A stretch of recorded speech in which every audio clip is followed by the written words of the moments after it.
ಅವರಿಗೆ, ಮೈಸೂರಿನ ಹುಲಿ ಟಿಪ್ಪು ಸುಲ್ತಾನ್ ಅವರಿಗೆ, ಮೈಸೂರಿನ ಹುಲಿ ಟಿಪ್ಪು ಸುಲ್ತಾನ್ ಅವರಿಗೆ, ಬಾಬಾ ಸಾಹೇಬ್ ಅಂಬೇಡ್ಕರ್ ಅವರಿಗೆ,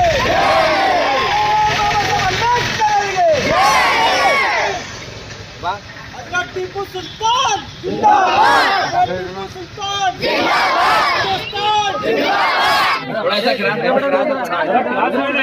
ಪ್ರತಿ ವರ್ಷದಂತೆ ಈ ವರ್ಷವೂ ಕೂಡ ಹಜರತ್ ಟಿಪ್ಪು ಸುಲ್ತಾನರವರ ಹುಟ್ಟುಹಬ್ಬವನ್ನ ಚೌಕ್ ನಿರ್ಮಾಣ ಮಾಡಿದ್ರಿಂದ ಕಂಟಿನ್ಯೂಸ್ ಆಗಿರೋದಂದ್ರೆ ಹುಟ್ಟುಹಬ್ಬ ಇಲ್ಲಿನ ಯುವಕರು ಧೈರ್ಯವಂತರು ಅನ್ನೋದಂದ್ರೆ ಆಚರಣೆ ಮಾಡ್ತಾರೆ. ಕಾರಣ ಧೈರ್ಯವಂತರು ಯಾಕಲ್ಲತ್ತಿದೆ ಅಂದ್ರೆ ನಾವು ಇಲ್ಲಿ ಮೊದಲನೇದಾಗಿ 2014ರಲ್ಲಿ ಇಡೀ ಬೀದರ್ ಜಿಲ್ಲೆಯಲ್ಲಿ ಸರ್ಕಾರ ಆಚರಣೆ ಮಾಡಲಾರದಕ್ಕಿಂತ ಮುಂಚಿತವಾಗಿ ರಾಜ್ಯಾದ್ಯಂತ ಎಲ್ಲೂ ಕೂಡ ಮಾಡಿದಲ್ಲ. ನಾವು ಇಲ್ಲಿ ಬೀದರ್ ಜಿಲ್ಲೆಯ ಹುಮನಾಬಾದ್ ನಗರದಲ್ಲಿ ದೊಡ್ಡ ಪ್ರಮಾಣದಲ್ಲಿ ಸರ್ವಶ್ರೇಷ್ಠ ದೇಶಭಕ್ತ ಹಜರತ್ ಟಿಪ್ಪು ಸುಲ್ತಾನರವರ ಹುಟ್ಟುಹಬ್ಬವನ್ನು ದೊಡ್ಡ ಪ್ರಮಾಣದಲ್ಲಿ ವಿಜೃಂಭಣೆಯಿಂದ ನಾವು ಮಾಡಿದ್ದೆವು. ಆ ನಂತರ ಇಡೀ ಜಿಲ್ಲೆಯಾದ್ಯಂತ ಎಲ್ಲ ತಾಲೂಕು ಮತ್ತು ಹಳ್ಳಿಗಳಲ್ಲಿ ಹಜರತ್ ಟಿಪ್ಪು ಸುಲ್ತಾನರವರ ಆದವು. ತದನಂತರ ಬಿಜೆಪಿ ಸರ್ಕಾರ ಬಂದ ಮೇಲೆ ಜಾತಿವಾದಿ ಮತ್ತು ಧರ್ಮದ ಹೆಸರ ಮೇಲೆ ಜಗಳ ಹಚ್ಚತಕ್ಕಂತ ಒಂದು ಮನುವಾದಿ ಸರ್ಕಾರ ಬಂದ ಮೇಲೆ ಟಿಪ್ಪು ಸುಲ್ತಾನ್ ಅವರನ್ನ ದೇಶದ್ರೋಹಿ ಅಂತಂದು ರಾಜ್ಯಾದ್ಯಂತ ಸುಳ್ಳು ಸುದ್ದಿಯನ್ನು ಹಬ್ಬಿಸಿ ಒಬ್ಬ ನಿಜವಾದ ದೇಶಭಕ್ತ ಜಯಂತಿ ಮತ್ತು ನಿಜವಾದ ದೇಶಭಕ್ತ ಯೋಧನ ಜಯಂತಿಯನ್ನ ಮನಸ್ಸಿರ್ಲಾರ್ದೇನೆ ಮಾಡ್ತಕ್ಕಂಥವ್ರಿಗೆ ಮಾಡ್ಲಾರ್ದೆ ಬಿಡ್ಲಾರ್ದೇನೆ ಸರ್ಕಾರ ಕೂಡ ಏನದ ಅಂದ್ರೆ ಅದಕ್ಕೆ ಅಡೆತಡೆ ಮಾಡಿ ಆ ಆಚರಣೆಯನ್ನ ಬಂದ್ ಮಾಡಲಾಗಿದೆ. ಆದರೆ ಯಾವ ಸರ್ಕಾರ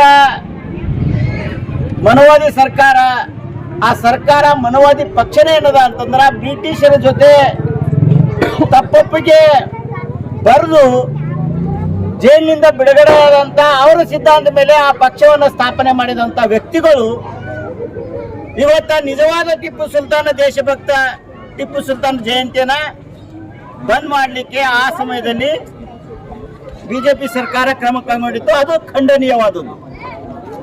ಹಾಗಾಗಿ ನಾವು ಇಡೀ ಜಿಲ್ಲೆಯಾದ್ಯಂತ ನಾವು ಸ್ಟಾರ್ಟ್ ಮಾಡಿದ ಮೇಲೆ ಕಾಂಗ್ರೆಸ್ ಸರ್ಕಾರ ಸಿದ್ದರಾಮಯ್ಯ ಅವರ ಸರ್ಕಾರ ಬಂದ ಮೇಲೆ ಅದು ಪುನಃ ಏನದಂದ್ರ ಸರ್ಕಾರದ ಮುಖಾಂತರ ಟಿಪ್ಪು ಸುಲ್ತಾನ್ ಜಯಂತಿನ ಆಚರಣೆ ಮಾಡ್ಬೇಕಂತ ಆದೇಶ ಮಾಡಿದ್ರು. ತದನಂತರ ಬಿಜೆಪಿಯ ಒಂದು ಕುತಂತ್ರ ನೀತಿಯಿಂದ ಕಾಂಗ್ರೆಸ್ ಕೂಡ ಅಂಜಿ ಆ ಆಚರಣೆಯನ್ನ ಈಗೊತ್ತ ಮಾಡ್ಲಿಕ್ಕೆ ಏನದ ಅಂತಂದ್ರೆ ಮಾಡ್ತಾ ಇಲ್ಲ. ಇದು ತೀರಾ ಖಂಡನೀಯ ಮತ್ತು ನೋವಿನ ಸಂಗತಿ. ಹಾಗಾಗಿ ಟಿಪ್ಪು ಸುಲ್ತಾನ್ ಯಾವಾಗಲೂ ಸತ್ಯವನ್ನ ಮುಚ್ಚಿಡ್ಲಿಕ್ಕೆ ಸಾಧ್ಯನೇ ಇಲ್ಲ.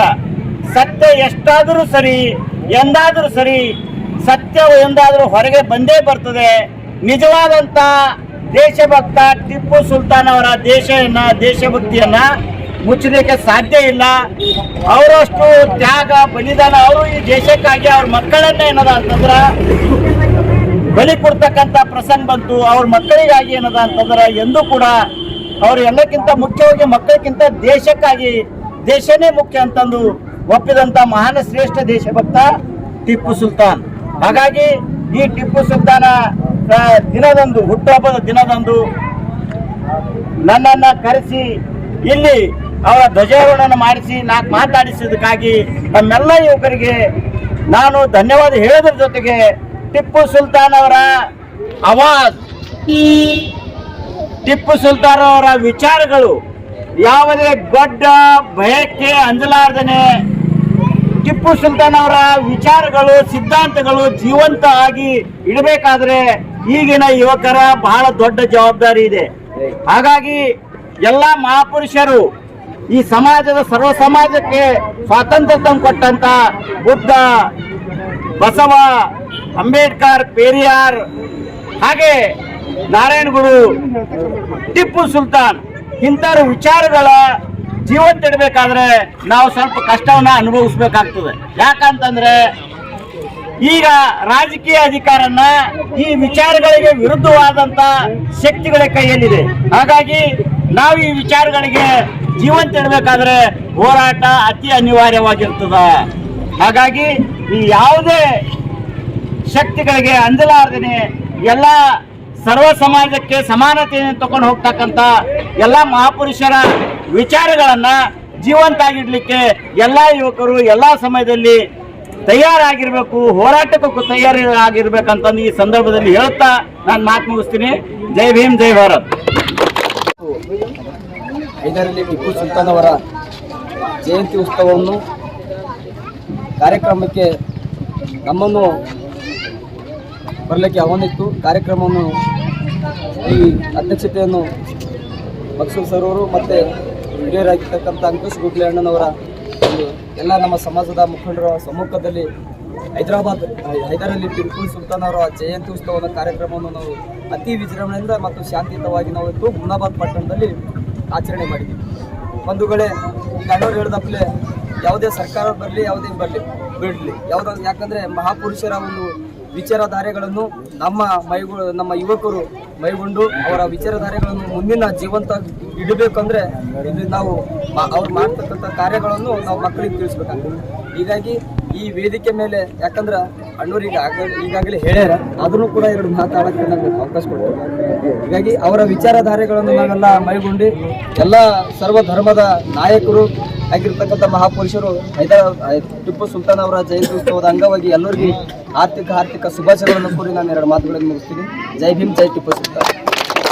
हुमनाबाद के सीपुर गली में जो टीपू चौक पे हजरत टीपू सुल्तान रहमतुल्लाह अलैह की जो यौम पैदाइश की आज प्रोग्राम रखा गया, उसमें सभी हमारे हुमनाबाद के दलित लीडर्स हैं और हमारे जो नौजवान हैं मिलकर ये जो प्रोग्राम अरेंज किए हैं, मैं तहे दिल से उन सबको मुबारकबाद देते हुए आप सबको एक मैसेज देना चाहता हूँ कि हमें सिर्फ पैदाइश, उनके यौम पैदाइश मनाकर खामोश नहीं रहना है।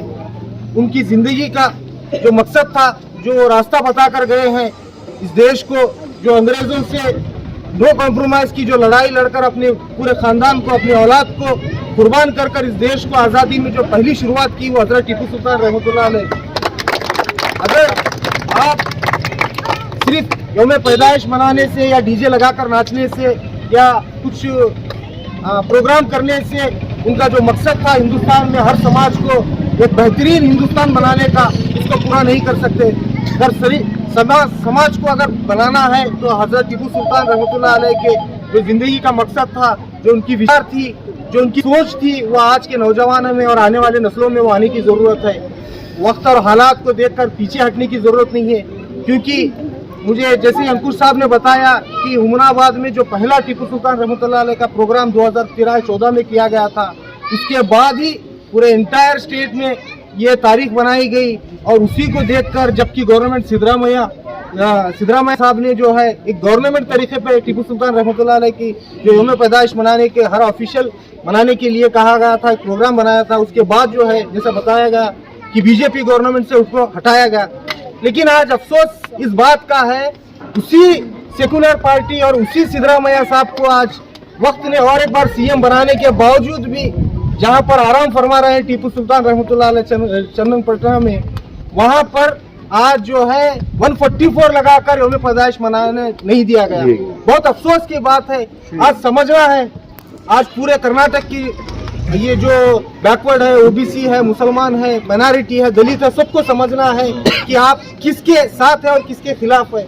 जिस टीपू सुल्तान को आप मानते हैं, जिस अंबेडकर को आप मानते हैं, तो उसकी आइडियोलॉजी पर आप चलने के लिए तैयार नहीं है। आज बीजेपी को डर कर आपने वो प्रोग्राम रद्द किया, 144 लगाया, बहुत शर्म की बात है। मैं यहाँ से इस छोटे से गांव से, एक तालुके से सिद्धरामैया साहब को अपील करूंगा, आप अपने सिद्धांत से ना हटे, आप अपनी आइडियोलॉजी से ना हटे, आप किसी के गुलाम बनकर ना जिए।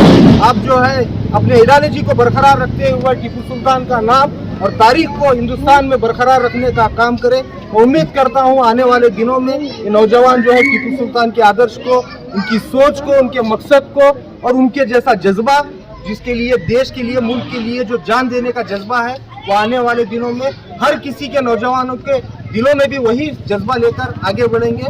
और इसी के साथ एक बेहतर हिंदुस्तान बनाने का हम एक सपना जो लेकर चले हैं उसको पूरा करेंगे इंशाल्लाह। मुझे यहाँ पर बुलाकर जो बात करने का मौका दिया गया, मैं सबका, और यहाँ पर खास तौर पर जो दलित लीडर्स आए हैं, अंकुश साहब आए हैं, हमारे अनिल दोडिया हैं, शशि आए हैं, युवराज आए हैं, उन सब का भी तहे दिल से शुक्रिया अदा करता हूँ कि इस टीपू सुल्तान के नाम को बरकरार रखने में और उनकी तारीख को बरकरार रखने में हमेशा वो हमारे साथ थे और है और आगे भी इंशाल्लाह रहेंगे। तो इसी के साथ मैं अपनी बात खत्म करता हूँ। आखिर दवाना अल्हम्दुलिल्लाह।